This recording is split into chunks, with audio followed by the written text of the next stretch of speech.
रहा पैदा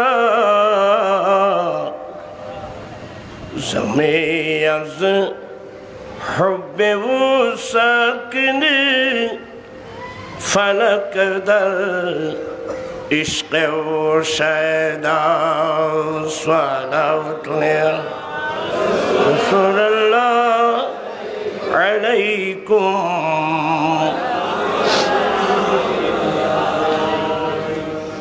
अऊज़ु बिल्लाहि मिनश शैतानिर रजीम। बिस्मिल्लाहिर रहमानिर रहीम। इन्नल्लज़ीना युज़ूना अल्लाह व रसूलहु लअनहुमुल्लाहु फिद्दुनिया वल आखिरह व अअद्द लहुम अज़ाबन मुहीना। सदक़ल्लाहु मौलाना अज़ीम व सदक़ रसूलुहुन नबियुल हबीबुल करीम व नहनु अला ज़ालिका लमिनश शाहिदीन व शाकिरीन वल्हम्दुलिल्लाहि रब्बिल आलमीन। रब्बी सल्ली व सल्लिम व बारिक अलैहि। उपस्थित বড়উটন সাতগড়পাড়া গাউসিয়া কমিটি, সুন্নি সংগঠন ও এলাকাবাসীর উদ্যোগে শহদায়ে কারবালা রিদওয়ানুল্লাহ আলাইহিম আজমাইনের স্মরণে আয়োজিত মাহফিলের উদ্বোধক হাফেজ কারি মৌলানা মামুনুর রশিদ আল কাদেরী পেশ ইমাম বড়উটান ইলিয়াস খান শাহী জামে মসজিদ, বিশেষ মেহমান হিসেবে আসার কথা রয়েছে আজিজ গ্রামী আলহাজ মৌলানা মোহাম্মদ উমর ফারুক নাইমি, খতিব জাহানপুর সামাদপুর শাহী জামে মসজিদ জঙ্গলপাড়া, অসংখ্য উলামা ইকরাম, বেরাদারান ইসলাম রহমানি ওয়া রাহমাকুমুল্লাহ তাআলা। মহান রব্বুল আলমিনের দরবারে লাখো কোটি শুকরিয়া যে রব্বুল আলমিন ইসলামী নববৎসরের প্রথম চাঁদ এই মুহররমুল হারাম মাসে আয়োজিত মাহফিলে যোগদান করে কোরআন সুন্নাহর আলোচনা শুনে নিজের ঈমান আকীদা মজবুত করার, আমলি জিন্দেগি দুরুস্ত করার তৌফিক দিয়েছেন। সে রব্বুল আলমিনের দরবারে লাখো কোটি শুকরিয়া আদায় করছি। সবাই উচ্চস্বরে বলুন আলহামদুলিল্লাহ। আপনাদের শুকরিয়া আদায় করছি, বিশেষ করে বড়উটন সাতগড়পাড়া গাউসিয়া কমিটির শুকরিয়া আদায় করছি, এলাকাবাসীর শুকরিয়া আদায় করছি। রব্বুল আলমিন আমাদের আশা বর্ষা সাহেবে দাওয়াতের ইন্তজামকে কবুল করুক। সবাই বলুন আমিন। আসলে আমি খুবই অসুস্থ মানুষ, এরপরও 1.5 ঘন্টা সময় চলে গেল আপনাদের রাস্তার মধ্যে, এমন জাম আর কোনোদিন দেখি নেই। আর কোনো ট্রাফিক পুলিশ কিছু নেই। এই দেশটা কিসের উপর চলতেছে তা আল্লাহ বেহতর জানেন। এছাড়া আমাদের নসিব খারাপ, কাউকে বলার কিছু নেই। লা ইউসিবানা ইল্লা মা কাতাবাল্লাহু লানা। এই দেশটা কিভাবে চলতেছে আল্লাহ বেহতর জানেন। অনেক কষ্টের পরে আসলাম। আসলে না আসার কথা ছিল, আমি খুবই অসুস্থ মানুষ। এখন ওমর ফারুক নইমি হুজুরও বোধহয় আসে নাই, আইব না ফজর নামাজের পরে আসতে করি।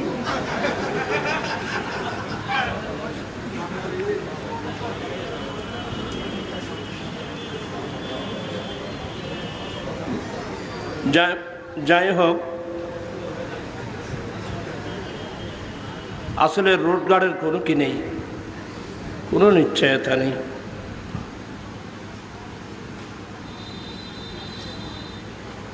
কোরআন মাজিদ ফুরকান হামিদের একটি আয়াতে কারিমা তেলাওয়াত করলাম। মহান রব্বুল আলামিন যদি তৌফিক দান করেন, অল্প সময়ে অল্প কথা বলে আমি আমার বক্তব্য শেষ করব। একটা জিনিস বড় আশ্চর্যজনক, সেটা হলো মুসলমান হয়ে, হিন্দু নয় বৌদ্ধ নয়,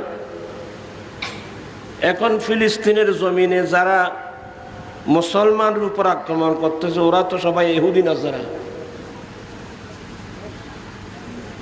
কিন্তু ওরা তো আমাদের শত্রু, ইসলামের শত্রু। 61 হিজরিতে ইরাকের একটা জায়গা কারবালার মাঠে আহলে বাইত রাসূল তথা মুত্তাবিঈন আহলে বাইত রাসূল এদের উপর যে নির্যাতন চালিয়েছিল, নির্যাতন কাহাকে বলে, নির্যাতন কয় প্রকার, কি কি উদাহরণ সব বুঝিয়ে দাও, এসব প্রশ্নের উত্তর ময়দানে কারবালায় পাওয়া যাবে। সবচেয়ে বড় আশ্চর্যজনক হলো মুসলমান হয়ে কিভাবে নিজের নবীর নাতির উপর থেকে বড় আক্রমণ করতে পারে, এটা কিন্তু বড় আশ্চর্যজনক। আস-সাওয়াইকুল মুহরাকা এই কিতাবের মধ্যে দেখলাম ইমাম হুসাইন রাদিয়াল্লাহু তাআলা আনহুর খণ্ডিত মাথা মুবারক, শির মুবারক থিরের মধ্যে গেতে উবাইদুল্লাহ ইবনে জিয়াদের নির্দেশে এজিদের দরবারে যাচ্ছিল দামেস্কের দিকে। এই চিত্র কোনোদিন দেখি নাই, আমরা কিতাবে পেয়েছি। নবীর বংশের মহিলারা যারা জীবনে কোনোদিন পর্দার বাইরে কদম রাখে নাই, এক কথায় নবীর পরিবার, যেই নবীর পরিবারের বিষয় আমার আল্লাহ বলেন, ইয়া নিসাআন নবী লাস্তুন্না কাহাদিম মিনান নিসা। এই নবীর স্ত্রীরা, হেই নবীর পরিবার, তোমরা পৃথিবীর অন্য কোনো মহিলাদের মতো না। শুধুমাত্র আমার নবীর স্ত্রী হওয়ার কারণে তাদের মর্যাদা এত বেড়েছে। আল্লাহ ডাইরেক্ট বলছেন যে হে আমার নবীর স্ত্রীরা, তোমরা অন্য কোনো মহিলাদের মতো না। তো স্বয়ং যারা আমার নবীর আওলাদ,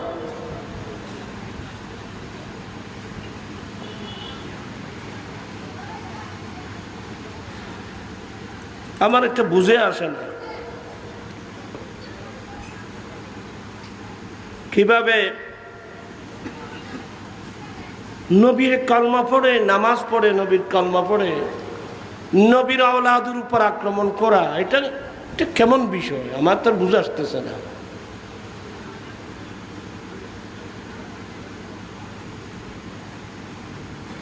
এই কারণে দুনিয়ার যত ঘটনা হয়েছে, ঘটনা আগে হয়েছে, এরপরে মানুষ কান্নাকাটি করেছে, কিন্তু ময়দানে কারবালার ঘটনাটা এমন ঘটনা হয়েছে অনেক পরে। কিন্তু প্রিয় রাসূল ইসলাম নবুয়ত এই চক্ষু মুবারক দিয়ে পানি ফেলছে, কাঁদছেন ঘটনার অনেক আগে।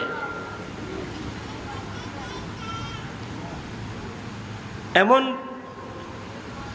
দর্দনাক বেদনাদায়ক ঘটনা। তো আমি যেটা বলতে চেয়েছিলাম, ইমাম হুসাইন রাদিয়াল্লাহু তাআলা আনহুর কাটা শির মুবারক তীরের মধ্যে গেতে জালেম ইজিদিরা দামেস্কের দিকে ইজিদের দরবার নিয়ে যাচ্ছে। পাশে নবীর পরিবারের মহিলারা ছিল। তো as-সাওয়াইকুল মুহাক্কারামা আনছে যে ইমাম হুসাইন রাদিয়াল্লাহু তাআলা আনহুর সর মুবারকের আগে আগে একজন সাদা পরিহিত কারি সূরা কাহাফ শরীফ তেলাওয়াত করতেছে। আম হাসিবতুম আন্না আসহাবাল কাহফি ওয়ার রাকিম কানু মিন আয়াতিনা আজাবা। এতটুকু পড়ল, তার মানে এর ঘটনা আলেমদের জুবানে আপনারা শুনেছেন। আসহাবের কাহফের ঘটনা আমি রব্বুল আলামিনের কুদরতের নিদর্শনের মধ্যে একটা বড় আশ্চর্যজনক ঘটনা। আসহাবে কাহফের ঘটনাটা হলো আমার ঘটনার মধ্যে আশ্চর্যজনক ঘটনা। আন্না আসহাবাল কাহফ ওয়ার রাকিম কানু মিন আয়াতিনা আজাবা। এটা আমার আশ্চর্যজনক নিদর্শনের মধ্যে একটা নিদর্শন ঘটনা। এতটুকু পড়ছে। ওই সময় ইমাম হুসাইন রাদিয়াল্লাহু তাআলা আনহুর জবান থেকে শব্দ বের হলো, ইয়া তালিয়াল কোরআন, এ আমার আগে আগে কোরআন তেলাওয়াত করতেছ কারি, শুনো আসহাবে কাহফের ঘটনা বড় আশ্চর্যজনক। বলছো যে আসহাবে কাহফের ঘটনা থেকে আমি হুসাইনের ঘটনা আরো বড় আশ্চর্যজনক।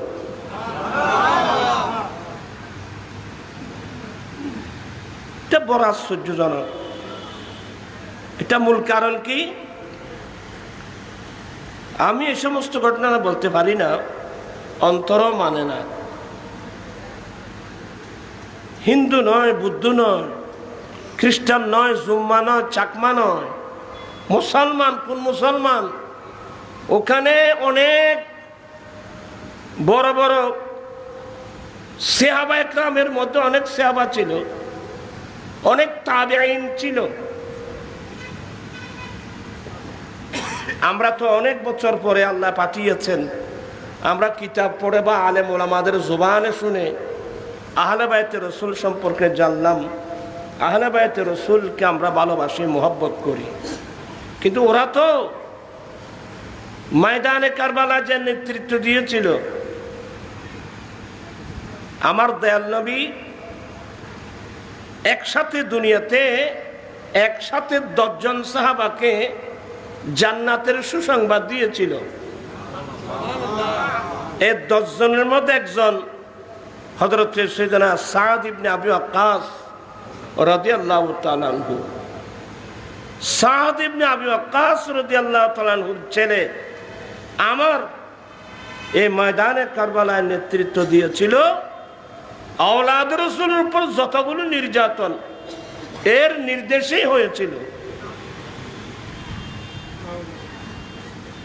আমি প্রায় জায়গায় একটা কথা প্রায় জায়গায় বলি, মানুষের মধ্যে যখন দুনিয়ার লোভ এসে যায়,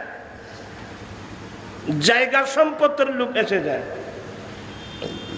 মানুষের মধ্যে যখন দুনিয়ার লোভ, জায়গা জমিনের লোভ, মেম্বার হওয়ার লোভ, চেয়ারম্যান হওয়ার লোভ, এমপি হওয়ার লোভ, মন্ত্রিত্ব হওয়ার লোভ, এক কথায় দুনিয়ার লোভ যার কাছে এসে যায়, মানুষের মধ্যে যখন দুনিয়ার লোভ এসে যায়, ওই সময় মানুষ আল্লাহও চিনে না, আল্লাহর রসুলও চিনে না, আহলে বাইতে রসুল কোত্থেকে চিনবে? আমি কি জিনিসটা বুঝাতে পারলাম? ওখানে তো না, এখানে দেখেন না, আমাদের দেশে বাইকে ছুরি মারতেছে, আছে না? কথা বলছেন দেখেন আপনারা, শুধুমাত্র এক হাত জায়গার জন্যে, 1 ঘন্টা জায়গার জন্য বাইকে কি করতেছে? এটা কিভাবে সম্ভব? এটার নাম দুনিয়া, এটার নাম দুনিয়া।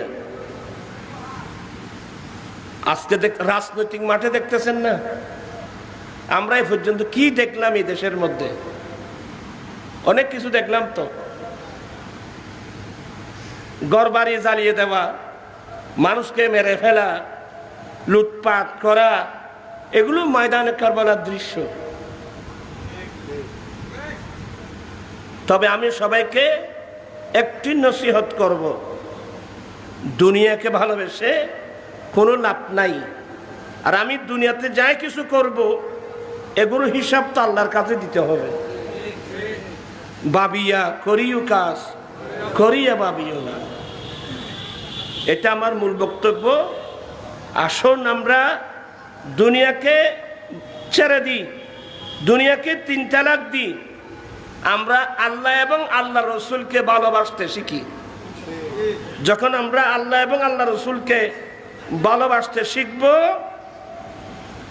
আমার নবী বলেন, আল মুসলিমু মান সালিমাল মুসলিমুনা মিন লিসানিহি ওয়া ইয়াদিহি। সত্যিকার মুসলিম হওয়ার দাবিদার সেই ব্যক্তি যার মুখ এবং হাত থেকে আরেকজন মুসলমান নিরাপদ থাকবে। আমি বলছি না, আল্লাহ রসুল বলছেন। আল মুসলিম মানে এখানে মুসলিম হওয়ার দাবিদার। আমি মুসলিম, আপনি এই দাবিটা কখন করতে পারবেন? আমি মুসলিম, আমি একটা দাবি করতে পারবো কখন জানেন? যখন আমার মুখ এবং হাতের আঘাত থেকে আরেকজন মুসলমান নিরাপদ থাকে, তাহলে আপনি মুসলমান দাবি করতে পারেন। আর ইসলামের শিক্ষা কি? এখানে আরেকটা কথা বলি, আমি অনেক জায়গায় বলছি, আমাদের দেশে কিছু ইসলামের নামে কিছু দল, ইসলামী দল আছে না, এদের ওয়াজের পাবলিসিটি শুনি তৌহিদ জনতা। কি বলে? কেউ যেন হয় বললো তোমার পাবলিসিটির মধ্যে কি বলে? তৌহিদি জনতা। এই স্লোগান, এই পাবলিসিটি সে কোন কিতাবে পেল এই জানে, এদের উস্তাদরাই জানে। কিন্তু আমাদের স্লোগান হলো মুসলিম জনতা, প্রিয় মুসলিম জনতা। কি বললাম? আপনার মনোযোগ সহকারে শুনবেন। স্কুলের ছাত্র, কলেজের ছাত্র, ইউনিভার্সিটির ছাত্র, আমাদের স্লোগান, আমাদের পাবলিসিটি হবে ধর্মপ্রাণ মুসলিম জনতা, প্রিয় মুসলিম জনতা। আমাদের নাম মুসলমান, আমাদের নাম এখানে আবার সব আছে। সূরাতুল হজ নামক একটা সূরা আছে। এই সূরার মধ্যে এমনি সবাই বলে আমাদের জাতির পিতাকে, যারা বড়ুরার মানুষ বেনামাতে দেয়া, আমাদের জাতির পিতা ইব্রাহিম আলাইহিস সালাম। আমাদের জাতির পিতার নাম কি? আবার সব আছে না রে, ও আবার সামার কানা হই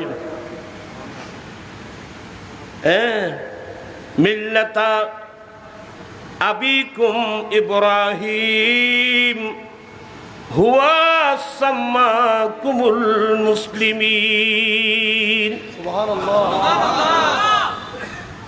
মিল্লাতা আবিকুম ইব্রাহিম, তোমাদের বাবা ইব্রাহিম আলাইহিস সালামের মিল্লাত। হুয়া সাম্মাকুমুল মুসলিমিন, তিনি তোমাদের নাম রাখছে মুসলমান। আমাদের বাবা আদম ইব্রাহিম আলাইহিস সালাম আমাদের নাম রাখছে কি? এমনি জাতির পিতা ইব্রাহিম আলাইহিস সালাম বলে, কিন্তু আর নাম কি রে, কি বাবা ইয়ে করতে পারে?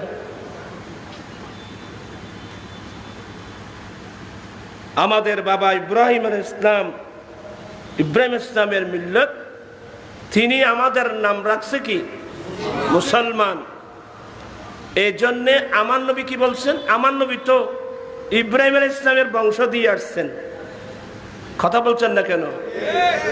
আমার নবী বলেন, কুল ইন্না সালাতি ওয়া নুসুকি ওয়া মাহইয়ায়া ওয়া মামাতি লিল্লাহি রাব্বিল আলামিন লা শারীকা লাহু ওয়া বিযালিকা উমিরতু ওয়া আনা আফযালুল মুসলিমিন। সুবহানাল্লাহ।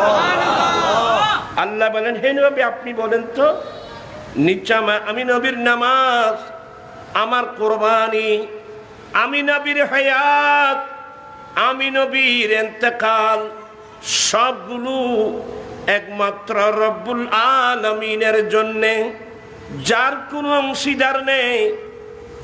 এ বিষয়ে আমাকে নির্দেশ দেওয়া হয়েছে, আমি সর্বপ্রথম মুসলমান। আমাদের আব্বা ইব্রাহিম আলাইহিস সালাম নাম রাখছেন, আমাদের নাম কি? মুসলমান। আর আমার নবী বলছেন আমি সর্বপ্রথম মুসলমান। তাহলে আমরা স্পষ্ট কোরআন শরীফতে পেয়ে গেলাম আমাদের নাম হলো মুসলিম। এই জন্য আমাদের পাবলিসিটি হবে প্রিয় মুসলিম জনতা। কি বললাম? কোরআন শরীফে হুয়া সাম্মাকুমুল মুওয়াহিদিন, এই ধরনের আয়াত আছে নি? নাই। আনা আফযালুল মুওয়াহিদিন, এটা না, এটা চিনি। তো এরাই স্লোগান পাইল কই? এরাই জানে। দোয়া করবো আল্লাহ হেদায়েত নসিব করুক। এখন তো কাউকে মারপিট করে বোঝানো সম্ভব না। হেদায়েত এটা নসিব করে আনতে হবে। তা আমাদের নাম হবে কি? আমরা প্রিয় মুসলিম জনতা। মনে থাকবে তো, আমাদের নাম রাখছে ইব্রাহিম আলাইহিস সালাম, কি নাম? মুসলমান। ওয়া সাম্মাকুমুল মুসলিমিন। অতএব এর জন্য আমাদের ছেলেরা যখন পাবলিসিটি করবে তখন বলবে প্রিয় মুসলিম জনতা। এইগুলো একটা একটা আপনারা ঠিক করেন। আল্লাহ পাক সবাইকে এই কথাগুলো বুঝার তৌফিক দান করুন। একটু দর্শক পড়ুন, আল্লাহুম্মা সাল্লি আলা সাইয়্যিদিনা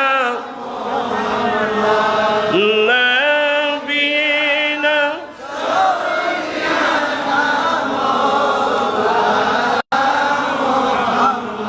এখন বলছি মুসলিম, আমি তো বললাম আমরা মুসলমান, আমাদের নাম মুসলিম। আমার নবী বলেন মুসলিম, মুসলমানের দাবিদার সেই ব্যক্তি, সেই পুরুষ, সেই নারী মুসলিম হবার দাবি করতে পারবে যাদের হাত এবং মুখের আঘাত থেকে আরেকজন মুসলমান নিরাপদ থাকবে।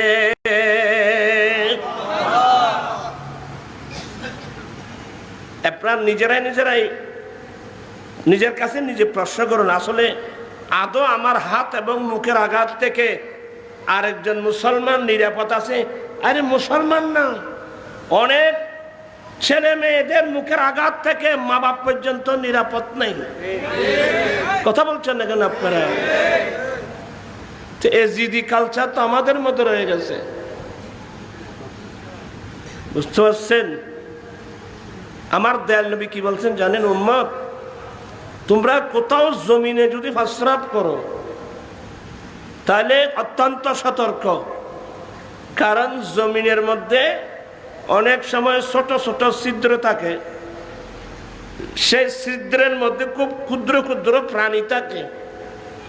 ওখানে যদি তুমি প্রস্রাব করো, তোমার প্রস্রাবের আঘাত অনেক প্রাণীগুলো মারা যাবে।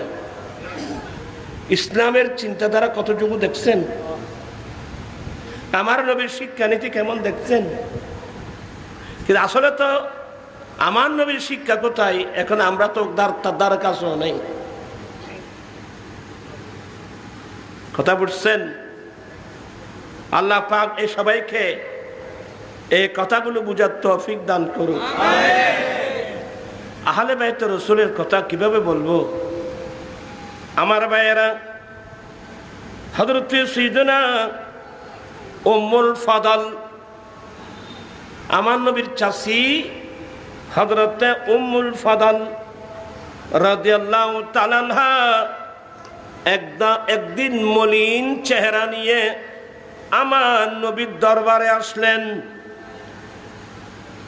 চাচি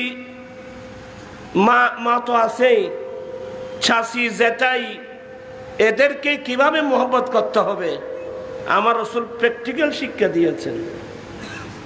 এখন তো চাচি জেঠাই সম্পর্কে মানুষ চিনেও না, শিক্ষাও নাই, চিনবে কোত্থেকে বাবা? বলতে চাচ্ছিলাম, আমার নবী চাচি উম্মুল ফাদল রাদিয়াল্লাহু তাআলা আনহা আমার নবীর দরবারে আসলেন মলিন চেহারা নিয়ে। আর আমার রাসূল সাল্লাল্লাহু আলাইহি ওয়াসাল্লাম কারো চেহারা মলিন দেখলে আমার রাসূল জানেন, চাচিমা আপনার চেহারা মলিন কেন? চাচিমা আপনার চেহারা মলিন কেন? উম্মুল ফজল উত্তর দিলেন, ইয়া রাসূলুল্লাহ, ইয়া হাবিবাল্লাহ, আমি এত বড় একটা মারাত্মক স্বপ্ন কিভাবে দেখলাম? মা, কি দেখছেন চাচিমা? বলো হুজুর, আমি স্বপ্নে দেখলাম আপনি নবীর নূরানী শরীর থেকে একটা অঙ্গ কেটে আমি উম্মুল ফজলের কোলে পড়ছে। ইয়া রাসূলুল্লাহ, এত বড় স্বপ্ন আমি কেন দেখলাম? কেনই বা আপনার নূরানী শরীরে একটা অঙ্গ কাটা হলো, আর সে কাটা অঙ্গটা আমার কোলে কেন পড়লো? এটা মারাত্মক স্বপ্ন দেখলাম। এখানে একটা আপনারা জিনিস মনে রাখবেন, স্বপ্ন যাকে তাকে বলবেন না। স্বপ্ন দেখে একটা বিশ্লেষণ হয়, আর একটা এগুলো অভিজ্ঞ আলেম ছাড়া এগুলো উত্তর দিতে পারবে না। আমার নবী বলেন, চাচিমা, আপনি তো একটা অত্যন্ত বরকতময় স্বপ্ন দেখেছেন, মুবারক স্বপ্ন দেখছেন। হ্যাঁ, মুবারক স্বপ্ন? বলে হ্যাঁ। বলে, চাচিমা, আপনার স্বপ্নের বিশ্লেষণ হলো কিছুদিন পরে আমার ফাতেমার ঘরে আমার একজন নাতি হবে। এই নাতির জন্ম নেওয়ার সাথে সাথে এই নাতিকে আপনার কুলের মধ্যে দেওয়া হবে।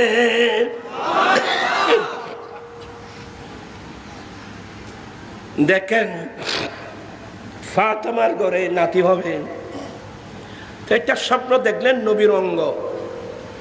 আসলে এটা যদি বা ফাতেমা রাদিয়াল্লাহু তাআলা ঘরে হয়েছে, এগুলো মূলত রাসূল পাকের একটা অঙ্গ। কারণ আরেকটা মসলা মনে রাখবেন, দুনিয়ার মানুষের বংশকুষ্টি জারি থাকে ছেলের মাধ্যমে, কিন্তু আমার দয়াল নবীর বংশ কিয়ামত পর্যন্ত জারি থাকবে মেয়ে ফাতেমাতুজ জাহরার মাধ্যমে। আল্লাহু আকবার। চাচিমা বলে, হুজুর তাই নাকি? বলে হ্যাঁ, ফাতেমার ঘরে একজন ছেলে হবে, জন্মের পর সাথে সাথেই তাকে আপনি চাষিমার কুলে দেওয়া হবে। বলে এটা তো একটা বড় আনন্দের খবর। চলে গেল। ঠিকই কিছুদিনের মধ্যে দেখা গেল ফাতেমাতুজ জাহরা রাদিয়াল্লাহু তাআলা আনহার ঘরে একজন ছেলে আসলো, যার নাম কি? আসলে এখানে অনেক আলোচনা, সবগুলো আলোচনা এখানে করা যাবে না। আমার নবী বলছেন মাওলা আলী শের খুদার ঘরে, এখানে ফাতেমাতুজ জাহরার ঘরে 3 জন আওলাদ। কয়জন? 3 জন। আলী